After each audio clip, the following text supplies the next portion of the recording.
মাওলানা আবুল সাইদ সাহেব সহ অন্যান্য নেতৃবৃন্দ বৈষম্য বিরোধী ছাত্র জনতা সহ সকলে মাঠে লেগেছে, জীবন দেওয়ার জন্য প্রস্তুত হয়েছে। আজকেও 1 বছর পরে বৈষম্য বিরোধী সকল জনতা আজকে মাঠে আছে। আলহামদুলিল্লাহ বলে এজন্য আমরা শুকরিয়া আদায় করছি। জালেমের পতন হয়েছে, মাজলুমের বিজয় হয়েছে। আলহামদুলিল্লাহ। সংগ্রামী সাথী বন্ধুগণ, এই দেশের জনগণ এই জালেমের পতন এই জন্য করেছিল, একটা নতুন বাংলা চায়, একটা বৈষম্যমুক্ত বাংলা চায়, একটা সুন্দর বাংলা চায়। আজকে আমরা এই বৈষম্যমূলক বাংলাদেশের জন্য সকলে ঐক্যবদ্ধ হতে হবে।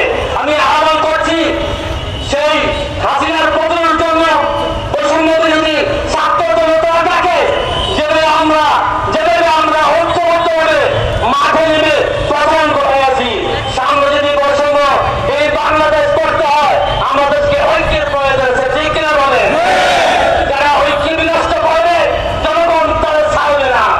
সংগ্রামী সাথী বন্ধুগণ, আমরা অন্তর্বর্তী সরকারের কাছে আবেদন জানাচ্ছি, আপনারা এসেছেন, আপনাদেরকে ছাত্র জনগণের রক্তের বিনিময়ে আপনারা ক্ষমতায় এসেছেন, আপনারা জুলাই সনদ ঘোষণা করবেন, কিন্তু আমরা বলে দিতে চাই জুলাই সনদের মধ্যে জনগণের আশার কাজেও বাস্তবায়ন হয়।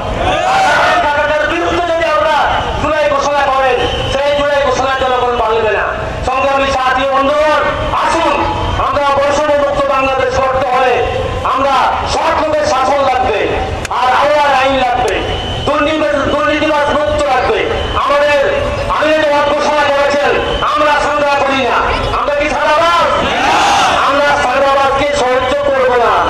আমরা দুর্নীতি করি না, আমরা দুর্নীতিবাজকে সাহায্য করব না। আমরা দখলবাজ করি না, আমরা দখলবাজকে সাহায্য করব না।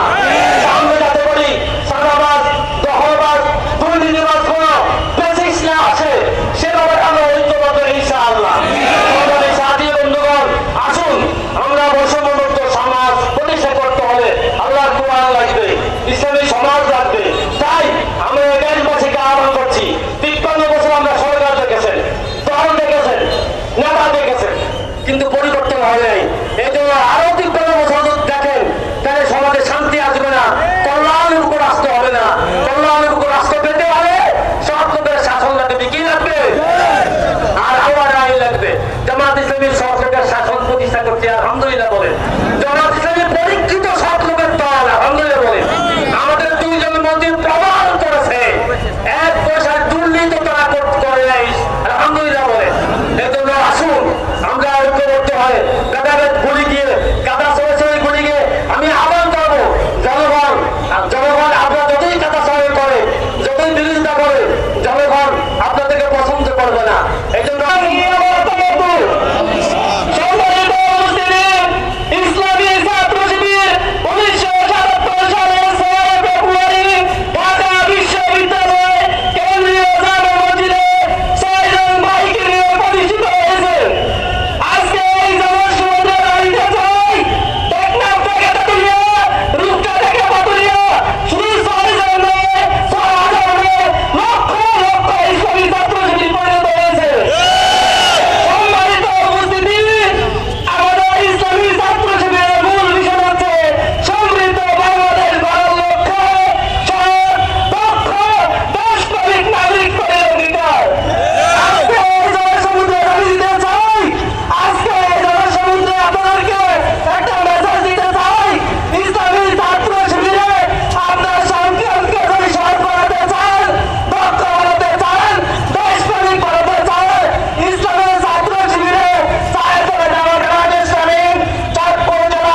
হাজীগঞ্জ উপজেলা জামাতের উদ্যোগে আয়োজিত আজকের এই গণমিছিল পর এই সমাবেশের সম্মানিত সভাপতি পৌর জামাতের সম্মানিত আমির জনাব মাওলানা আবুল হাসান ভাই উপস্থিত রয়েছেন।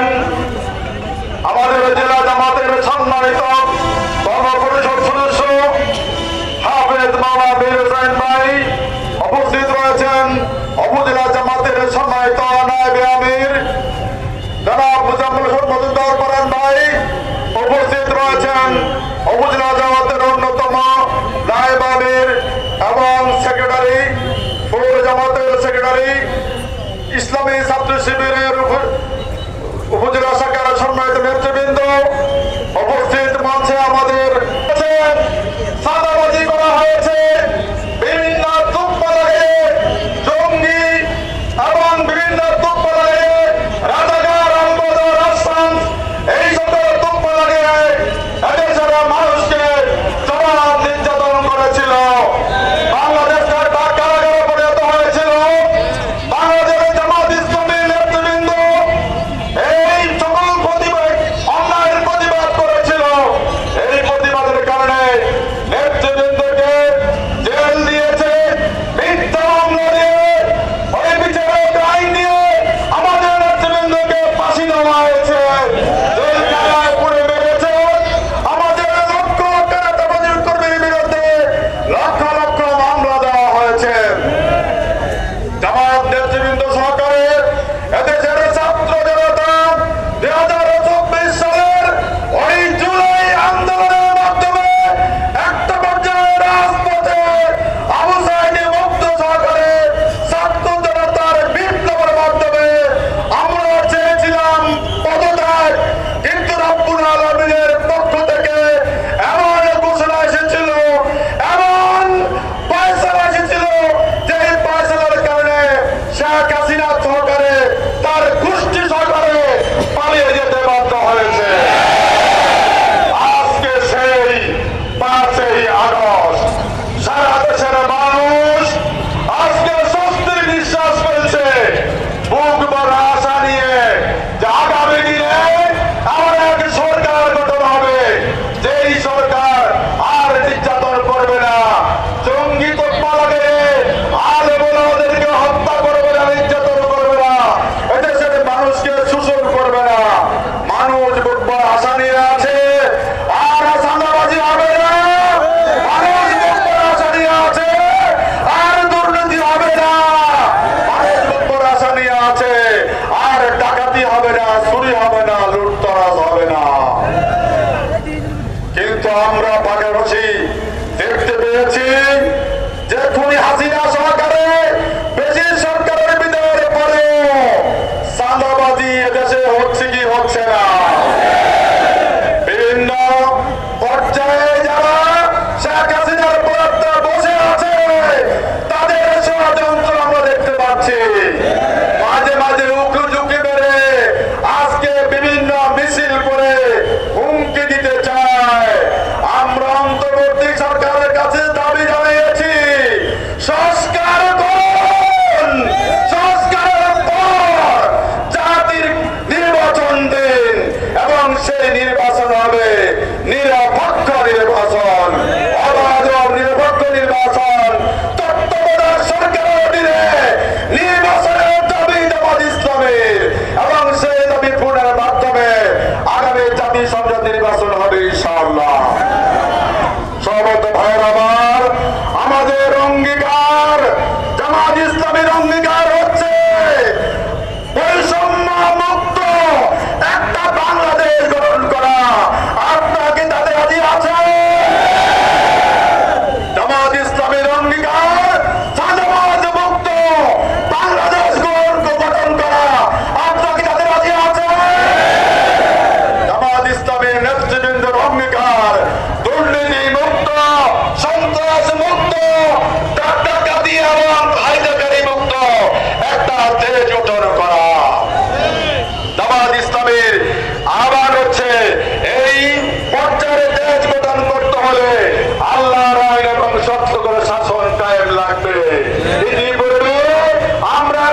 দেশবাসীকে আমরা আহ্বান